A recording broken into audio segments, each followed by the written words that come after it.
Before you start a surgery, you need to check that all systems are in place and that all systems are working properly. You need to check the light source, for example, that it is switched on, and you also need to do the white balance of your lighting system. And this is what you do with the buttons which are located on the handle of your endoscope. You also need to check the irrigation system and that there is no water leakage in the connection area where the pipe is basically connected to the endoscope. In case there is a leakage on your endoscope, you may need to reassemble the adapter by pressing this blue button, by releasing this adapter, and then you need to check the two rubber rings, maybe put them back into place, and then you put this adapter back on until you can hear a click sound, and then you know that the system is tightly sealed. So that's what you need to do with respect to the irrigation system. One question or one concern that often comes up in this context is that of fluid management, and let's say the fear or concern that you are unlimitedly increasing the intraspinal pressure, and the fear that this may have potential implications on the patient's safety. We are working here with an open irrigation system, and what it means is that all fluid which is being inserted into the spinal canal will automatically flow out. And this is due to the design of the endoscope. The outer working sleeve is round and the actual endoscope inside is rather ovally shaped. And this will leave a small space in between the endoscope and the outer sleeve. This is what we are referring to when we're talking about an open system. And this also cannot be changed by the surgeon, no matter what you're doing during the surgery. So from that point of view, perhaps I can take away your concerns in that respect. And I recommend, therefore, that you rather work with an open system and not with a closed system, which is also available on the market.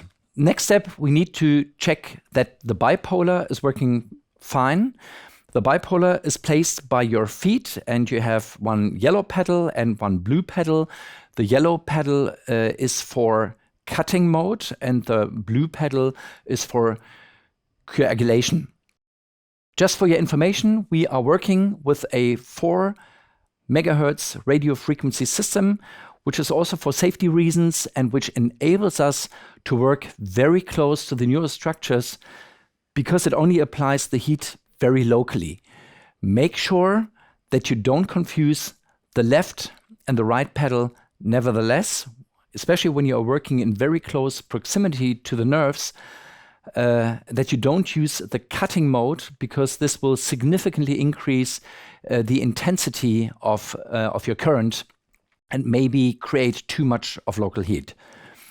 Still, during the surgery, rather make sure that you only apply short electric impulses, like short electric impulses.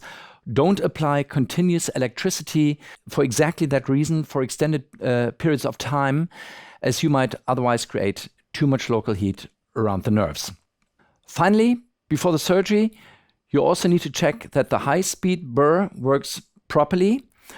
You can use a little bit of lubrication with saline solution, which will reduce the friction inside this burr, and this will make it last longer a little bit and just run more smoothly. You can use the high-speed burr either by using it with a pedal, just like the Bipolar, or you can use it also with the control buttons which are located on the back handle of the burr.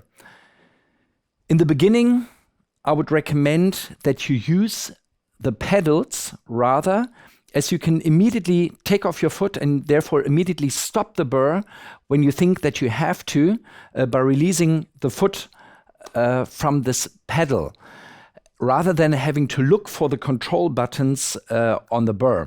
At later stages, when you feel more comfortable with using the burr, I would recommend that you control the burr with the buttons on the burr itself. And then you have less pedals, the bipolar pedal, the pedal for the burrs, and this will simply make it a little bit more user-friendly for you as the surgeon. One small but very useful tip that I would like to give you is you can also build this barrier that you can see here.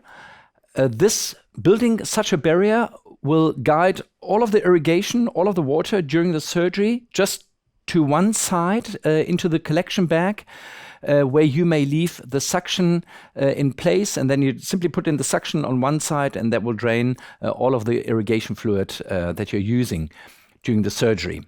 Finally, before you start the surgery, you also need to check the image quality and that all optical systems are working perfectly fine.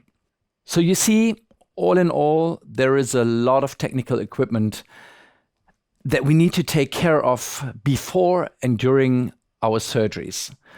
All of this shows you that your team is very important, and all of your teammates will have to go through a similar learning curve like you do as a surgeon.